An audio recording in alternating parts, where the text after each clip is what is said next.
एक रहस्यमय रक्त की धारा जो सृष्टि की नींव बनी। कल्पना कीजिए, स्वर्गलोक में घोर संकट छाया हुआ है।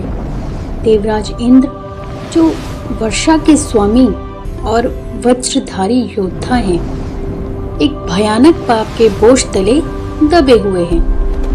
उनका पाप इतना गहरा है कि राक्षस उनके पीछे पड़े हैं और सारी सृष्टि असंतुलित हो रही है। लेकिन इस संकट के बीच एक दिव्य शक्ति जागृत हो रही है, माता की वह अनंत ऊर्जा जो हर स्त्री के रक्त में बहती है। यह रक्त ना तो अभिशाप है, ना ही दर्द का अंत, बल्कि ये सृष्टि की रक्षा और नई जिंदगियों को जन्म देने की कुंजी है।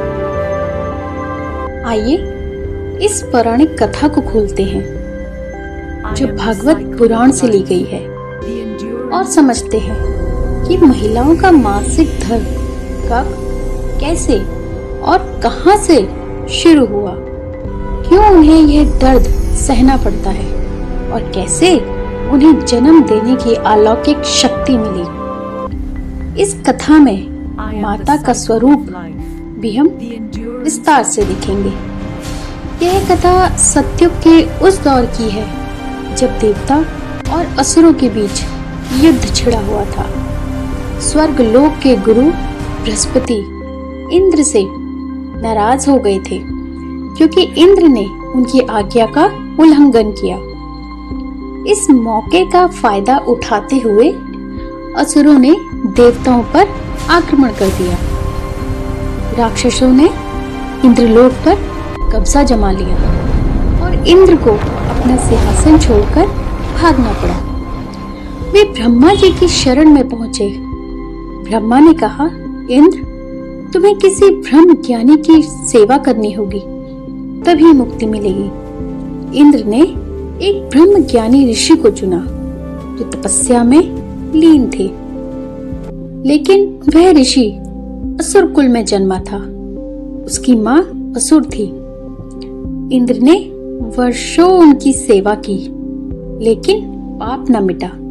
क्रोध में भरे इंद्र ने उस ऋषि की हत्या कर दी। यह था ब्रह्म हत्या का महापाप। वास्तव में यह कथा वत्रासुर वध से जुड़ा हुआ है, जहां इंद्र ने त्वष्टा के पुत्र वत्र को मारा, जो ब्राह्मण कुल से था। पाप के रूप में एक भयानक राक्षस इंद्र का पीछा करने लगा। थक हार कर इंद्र एक पुष्प में छिप गए और भगवान विष्णु की कठोर तपस्या करने लगे। वर्षों बाद विष्णु जी प्रसन्न हुए। तब इंद्र ने वरदान मांगा, हे प्रभु, इस ब्रह्म हत्या के पाप से मुझे मुक्ति दिलाइए। विष्णु जी ने कहा, इंद्र, यह पाप इतना भारी है कि अकेले तुम इसे नहीं झेल सकते। इसे 4 भागों में बांट दो। पहला भाग वृक्ष का, दूसरा जल का, तीसरा धरती का और चौथा स्त्री का। प्रत्येक को 1/4 हिस्सा दो और बदले में उन्हें वरदान देना। इंद्र ने ऐसा ही किया। यह घटना कैलाश पर्वत के निकट स्वर्ग और पृथ्वी के मध्य एक दिव्य स्थान पर घटी, जहां सृष्टि की सभी शक्तियां एकत्र थी। इंद्र सबसे पहले वृक्षों के पास गए। वृक्षों ने पाप का 1/4 हिस्सा ले लिया। बदले में वरदान मांगा, हम कटने के बाद भी फिर से उगाएंगे और जीवन देंगे।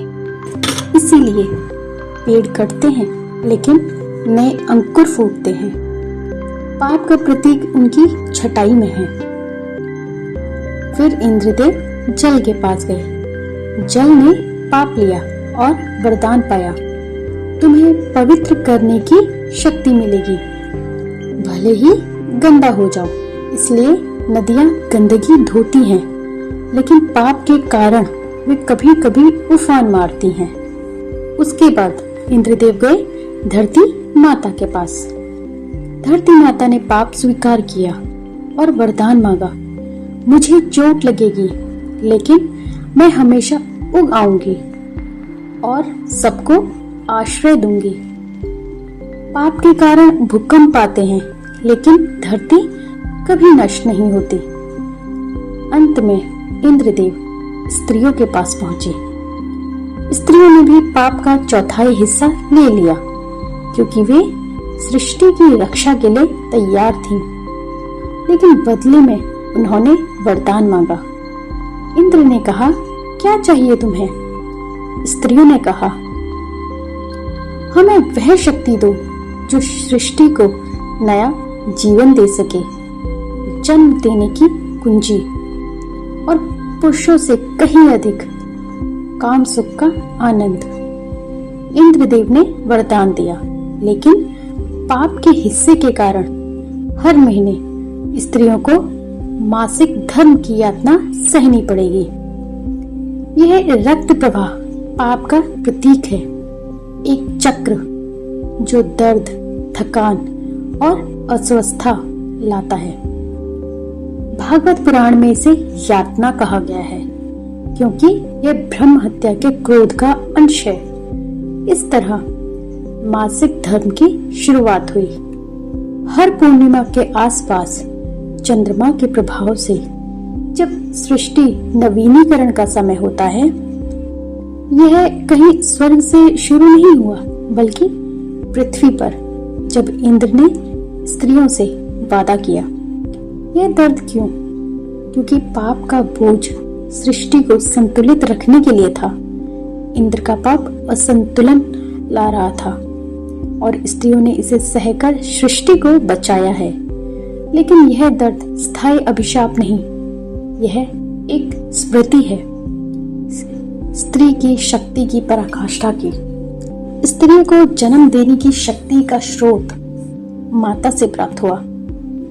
वह अनंत देवी जो सृष्टि की मूल ऊर्जा है। भागवत पुराण में ही वर्णित है कि जब विष्णु ने पाप बांटने को कहा तो पृष्ठभूमि में माता की उपस्थिति थी। माता आदि शक्ति है, जिन्होंने ब्रह्मा को सृष्टि करने की प्रेरणा दी। वे योनि रूपा है।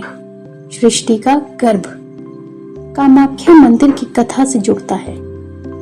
इस पौराणिक कथा से स्पष्ट है कि मासिक धर्म एक अभिशाप नहीं, बल्कि एक वरदान है, जिसमें स्त्रियां दर्द सहकर सृष्टि की रक्षक बनी और जन्म देने की शक्ति पाकर अमर हो गई।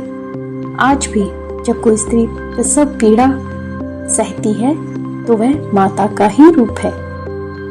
दर्द से जन्म, अंधेरे से प्रकाश तक का सफर है। अंत में यदि आपको ऐसी पौराणिक कथाएं पसंद आती हैं तो अनंत देववाणी यूट्यूब चैनल को लाइक, शेयर और सब्सक्राइब जरूर करें। धन्यवाद।